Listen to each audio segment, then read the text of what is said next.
Hey guys, how you doing? I hope you're having a good day, and if not, I hope I can make it a little better. So in my last video, we visited the Canterbury Tales Cat Cafe in Canterbury. Let's do some cat-inspired art.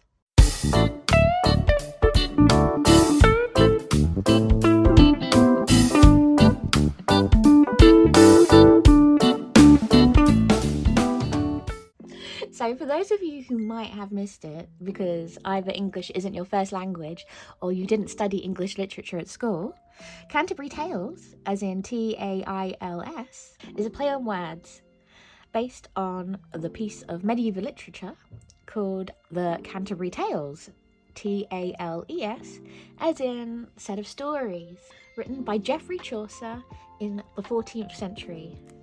I can't be any clearer than the 14th century because it's considered his magnum opus, and he sort of collected stories throughout the last decades of the 14th century and put them all together. They're basically about a group of pilgrims who go to visit the Canterbury Cathedral, where a man called Thomas Becket, he was a bishop there, was martyred by the king. So it's kind of like a place of worship at that time. And because the journey's kind of boring, they all tell stories. It's a competition. And there's some crazy stories, I'm telling you guys. If you've never studied the Canterbury Tales at school, because you weren't made to, you should definitely give it a read. I would recommend for your first encounter with the Canterbury Tales to maybe find a translation into more modern English, because it is written in medieval English, which was written before the dictionary. So he just sort of spelt words as made sense to him. It's a combination of medieval English, German, French and Latin, which quite frankly is a lot for somebody who grew up speaking English, let alone someone whose English isn't their first language. And if you like listening to audiobooks, I'm currently revisiting the Canterbury Tales via Blackstone Media's recording, which is free on Audible. I can't remember who it's translated by, but I'll put the name in here. But yeah, it's a pretty good translation. By translation, I mean like it just takes the hardest words and puts them into modern English. It doesn't completely lose the sense of the medieval times. And then I think once you've experienced the stories in a form that you can understand, you should definitely go back and read the stories in the language that Geoffrey Chaucer used, because it's special. But I have a pen friend now, and I feel like I can understand anything since having a pen friend. But anyway, I thought it would be really cute to draw some Bardcore inspired cats, because like Bardcore's still cool, right? And cats are always a thing, yes? And I figured eventually I'd quite like to do a series of illustrations inspired by the storytellers of the Canterbury Tales. In my memory, it was like there were 10. When I revisited the stories, it's like over 20. So it's going to be quite a challenge, but I'm up for that challenge because cats in medieval clothing, I mean, hello, that's adorable, right? Please tell me that's adorable. But these are just going to be some sketching of ideas, because quite frankly, I still feel like I don't know how to draw cats right, or like in a uniform style. I feel like I don't have a uniform style for cats yet, and I would like to have a uniform style before I started doing a proper series of illustrations inspired by cats and the Canterbury Tales. And this first cat that I'm doing is inspired by the night. I'm using Helix Oxford erasable colouring pencils, my go-to for illustrating in. They are not good for colouring in. How dark you see it now is how dark they go down. But they are great for sketching in because they really do erase. I've got a full video reviewing them. I'll link it around here. I thought it would be a good way of practicing drawing different types of cats and just sort of exploring the idea. Maybe you can draw some cats as well whilst I'm doing mine.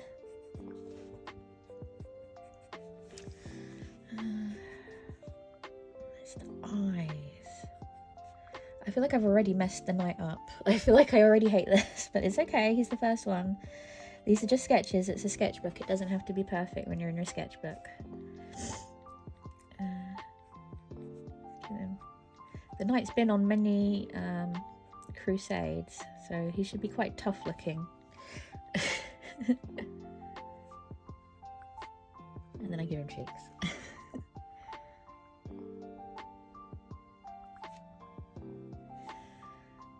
Do I give him whiskers? Does that suddenly make him a cat? That suddenly makes him a cat. There we go. I feel like he needs a more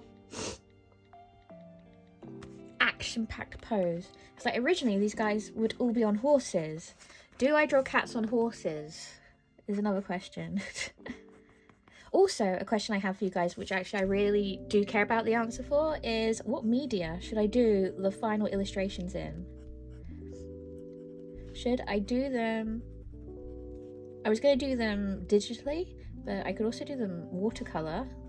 Or I could use alcohol markers, because for my birthday I was very kindly gifted a set of Copic markers. Ooh. I think he needs a more actiony pose. Let's give him a more actiony pose. And then we'll throw some ink down on him. I feel like his arms are too short for a start. What is a knight's pose? This is a knight's pose, right?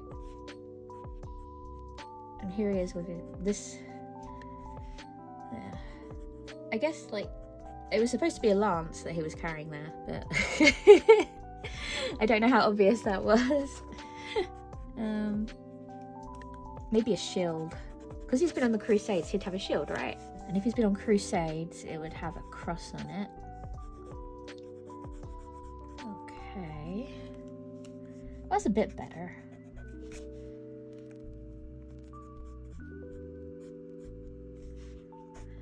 Make his legs a bit longer, maybe.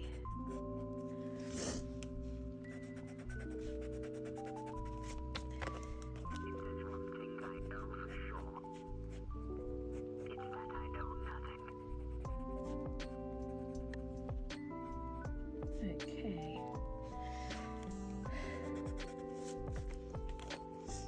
What I realised is drawing armour when you only want to draw the top half, because I want to show that it's a cat with the bottom half,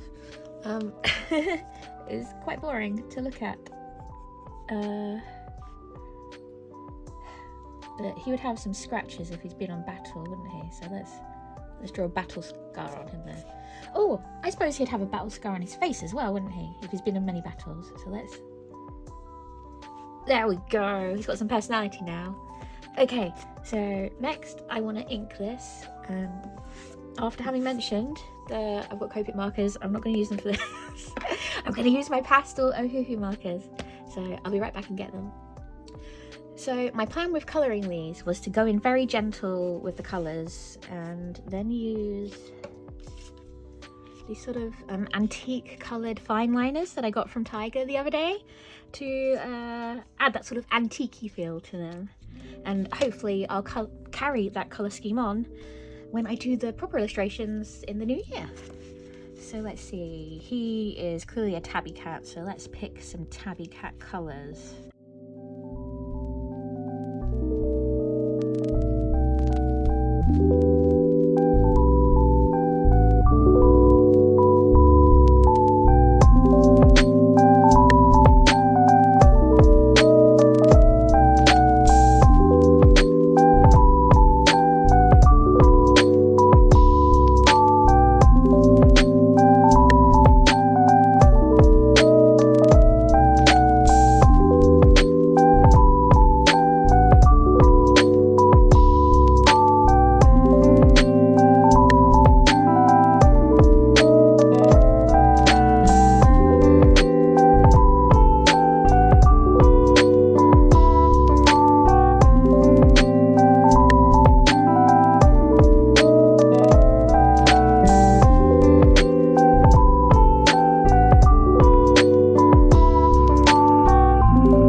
Canterbury Tales. Who should we draw next? I think, to balance things out, we should have a go at the wife of Bath. I definitely want to do her as a different type of cat, because that's part of this experiment, is I want to try doing different cats. And she's going to be a big fluffy white cat is the plan. Let's see if you can hold me to the plan, guys. She's going to be a big fluffy white cat. Like a Persian or something. I think she was one of Geoffrey Chaucer's favourites, because she started off as like a throwaway character, because women back in the day, what? Women as a main character? I don't think so. But he really enjoyed writing her. So he gave her one of the more important stories. I'm trying to remember what she's dressed in. She has a wimple, which is basically kind of like what nuns wear, and then she has a hat on top of the wimple. So oof, we'll go like that. Oh, but she needs her ears to come through, doesn't she? If any of you know the format of the Canterbury Tales, each character has a prologue before they tell their tale. And their prologue is basically their chance to just talk about themselves. And we know that Geoffrey Chaucer kind of liked the wife of Bath as a character, because her prologue is 3 times as long as her actual tale. So you know he liked giving her a backstory more than he liked the tale itself.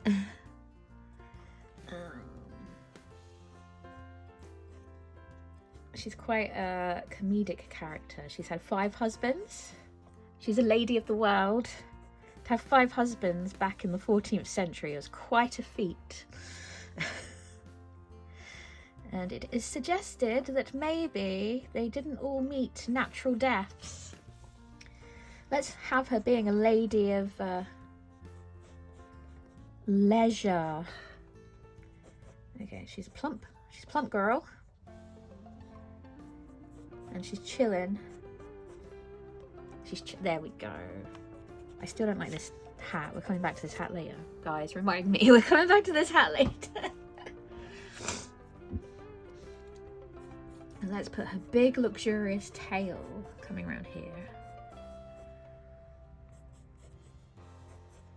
There we go.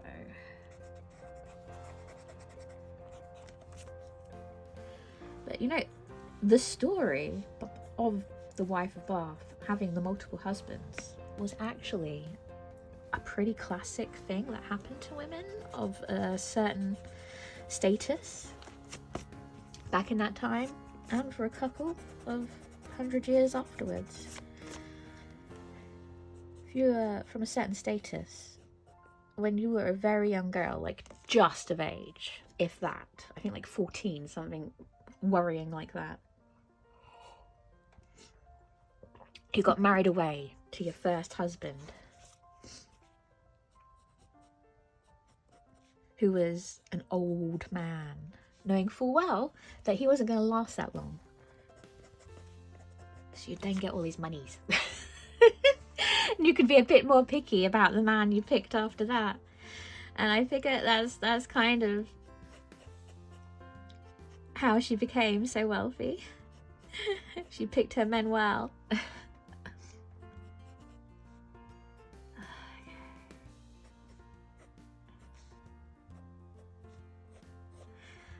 Oh, she looks a bit like a beekeeper now. Let's give her a brooch to hold her wimple together, because she would have all the money. I guess I would have all the money. At this point, with my 5 husbands, and I think she's got a 6th one on the way, guys. She's got her eyes on the 6th one. Watch out, Mr. Number 6. She's coming for you.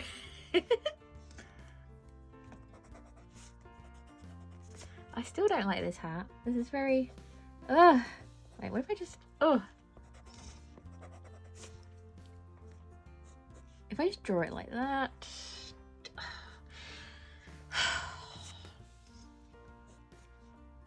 Try to remember how Puss in Boots wears his hat, but then he doesn't have a wimple as well.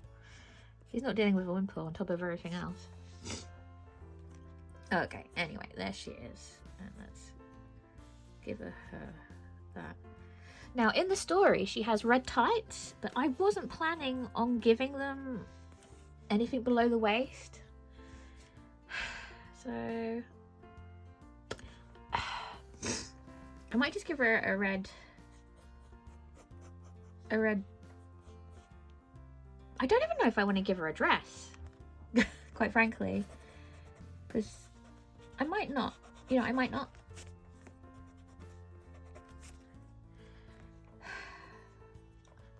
But maybe she needs something more than this. Oh, guys, this is where I wish you guys could interact with me a bit more so I can know. Do I give her more? Or do I keep her this sexy chica? Well, anyway, let's give her her face.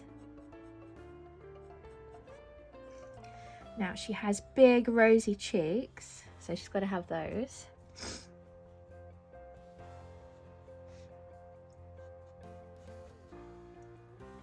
And she's supposed to have gapped teeth, like the gap between her two front teeth, because that's a sign of virility. But obviously cats don't show their teeth unless, like, I have her like that. And then they don't have the same kind of teeth that we have, so I think it would look a bit weird. Oh, no, maybe that's all right, actually. Let's reposition her mouth a bit more. Let's give her that. And there she is. Maybe that's all right. Maybe she looks a bit like a vampire. We're in the sketchbook, it's okay. And give her... that's not very sexy eyebrows, is it? We can do better.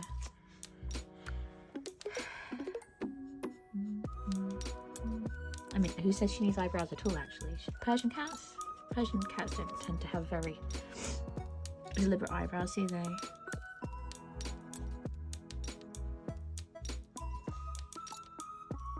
Well, that's the thing, isn't it? That's... She at least needs eyelashes. If she's not having... We're just practicing here. I don't know if I like that mouth. Oh. Can I just see how she looks without the mouth? Like, well, not completely without, just with the closed mouth. If I just put the teeth like that. That's okay. I like that. That's better. Now she's sitting, this paw needs to come down a bit more. So she's not...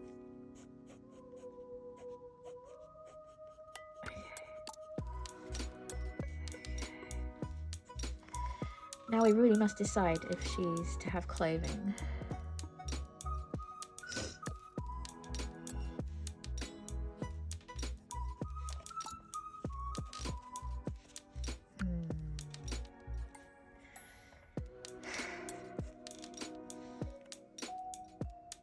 I could just give her a little.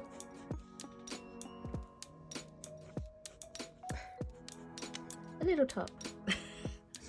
To hide her decency. And some lovely puffed sleeves. Because we need to prove that she's wealthy, you know. She's a wealthy lady. So she needs to show it through her clothing. Okay.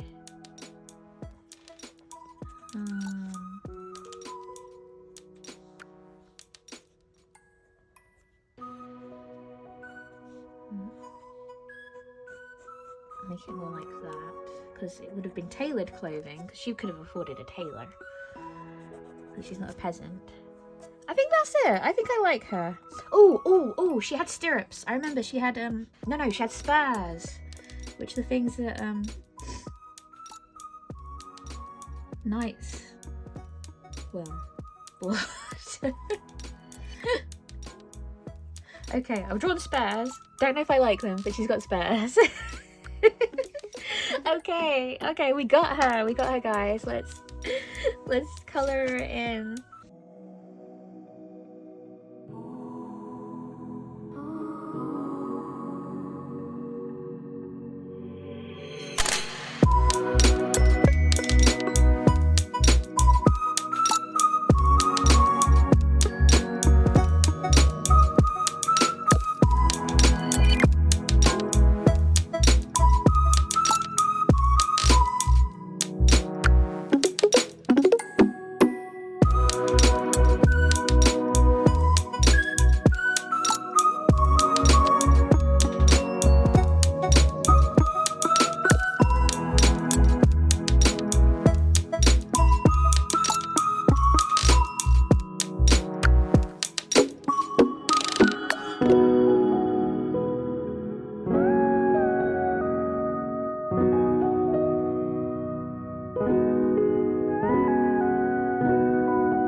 finally a general swiller. Hurrah! Yay! Hooray! We did the wife of Bath. Who shall we do next? Next, let's do the clerk. He's quite a skinny cat, which is why I want to do him. He's dedicated his life to books and religious readings. And I kind of want to do a hairless cat for at least one of these, because the Canterbury Tales Cat Cafe specializes in hairless cats. So it'd be weird if I didn't do a hairless cat. I think he would have his head in a book even now. He'd be like, why do I have to tell a story? This story is much more interesting. I feel like old day books. Oh my goodness, Rachel. I feel like antique books were bigger because they were like, at this point in time, they were handwritten. Unless you had very tiny writing.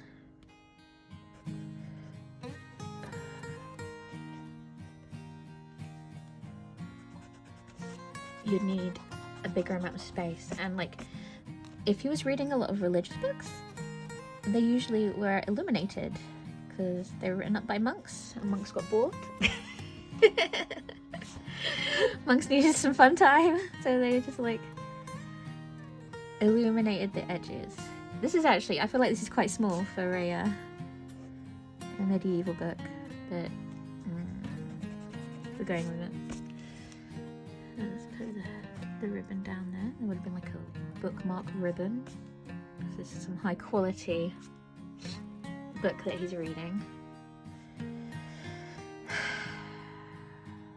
I feel like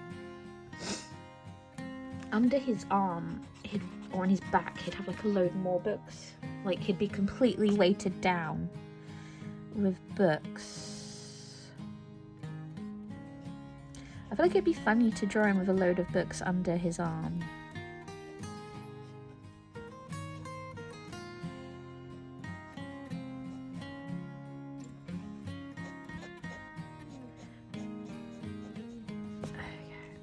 He's got his little whip tail. I think that's going to be the best way for me to say that he's a hairless cat at the moment. Do any of you guys have hairless cats? One of my friends has a hairless cat. He looks like a proper little alien.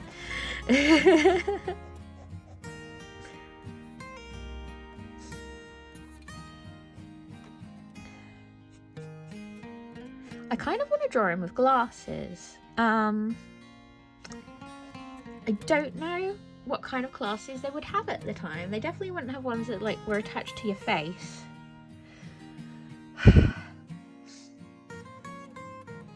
I feel like if you draw someone with a monocle, that instantly says, I'm fancy pants. And he really wouldn't have been fancy pants because he put all his money into his books.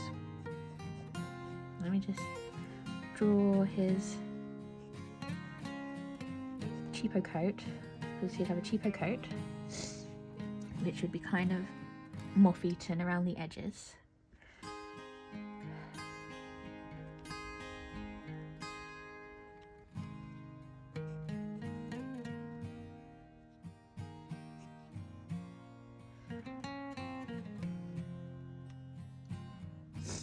I can't remember if he had a hat or not, but I'm not going to give him a hat because I feel like hat is all extra money that could be spent on books. I suppose he would have a little bag to carry what he does have of his belongings. And they wouldn't be many. I don't know if that makes him look any more medieval or any less. No, I can't think of any other scholarly things. Right, colours for a hairless cat.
Okay, so there's the clerk slash scholar, because I think I've been referring to him as scholar sometimes.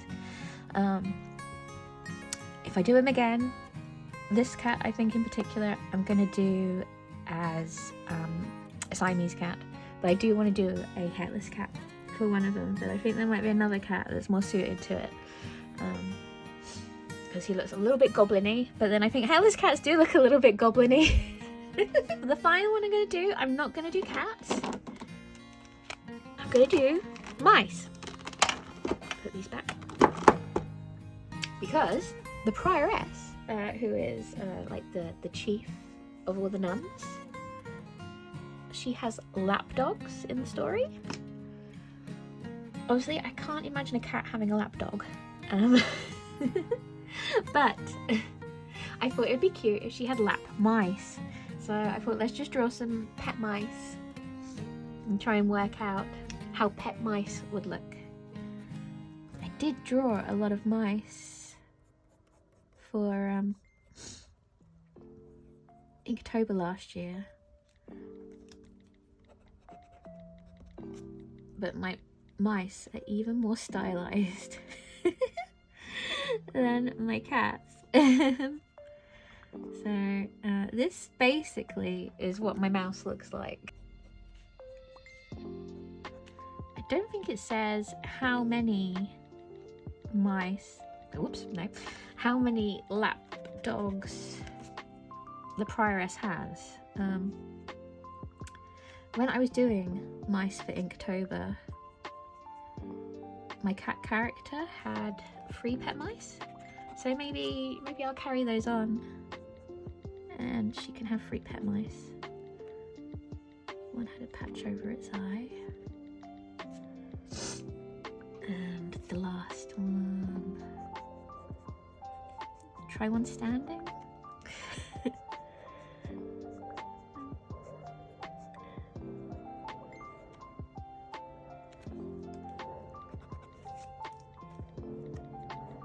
Its little hind legs.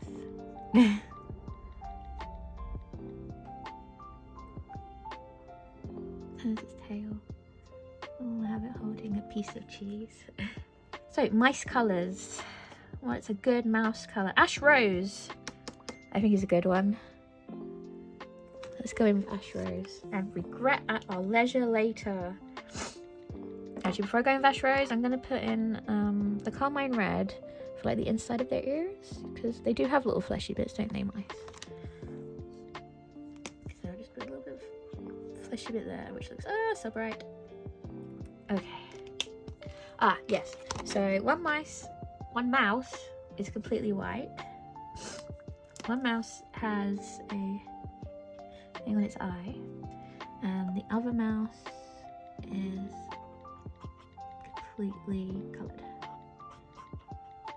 Oh, and their tail should have the Carmine Rose as well.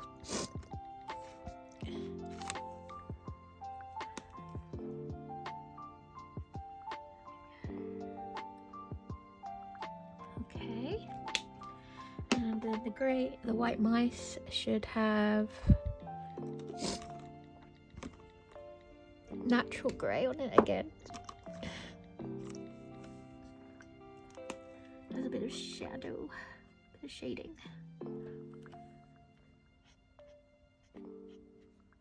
Okay, and this one's clearly eating a piece of cheese, so I'm gonna go in with the cream. Let's send cream. Yummy, yummy. Put a bit more shading on this one. There you go.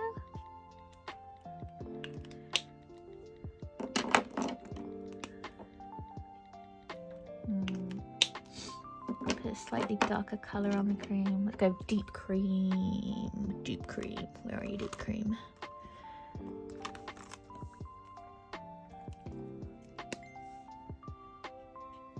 Perfect. Okay, let's outline these little cuties. So, do any of you guys own mice? In actual fact, to let me know that you've got this far, Can you put a mouse emoji in the comments? That way I know who's watching.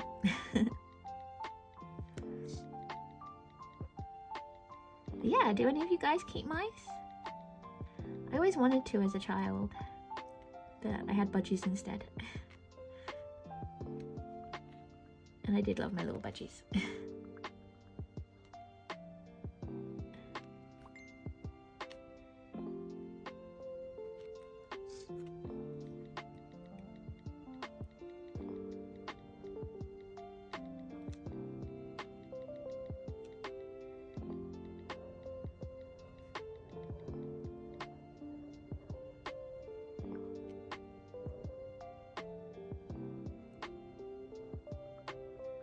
Okay.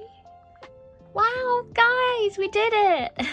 Do you have a favourite cat that I've drawn? Or maybe you like the mice? I don't know. I'd love to know if you could leave a comment in the comment section below.